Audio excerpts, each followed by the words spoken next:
Nagluto ako ng broccoli. Lalagyan ko siya ng spinach mamaya. Tapos nilagyan ko din siya ng chicken, tocino. Tapos konting toyo, sibuyas, paminta, sili. Tapos ito ang sinabaw ko sa kanya. So, masarap din, may mga gulay-gulay tayo. Ang spinach maya ko na ilagay kasi madali lang naman maluto ang spinach. So, ayan, broccoli. Tapos, ito na yung chicken apretada ko. Ayan, tapos ito na yung nagawa ko na atay with egg. Ayan. Atay with egg. Ayan. 'Di ba?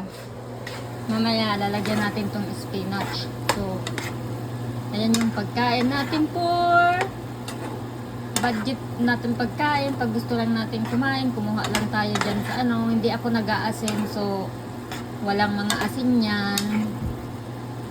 Sorry, hindi ako fans ng asin. Ganun talaga.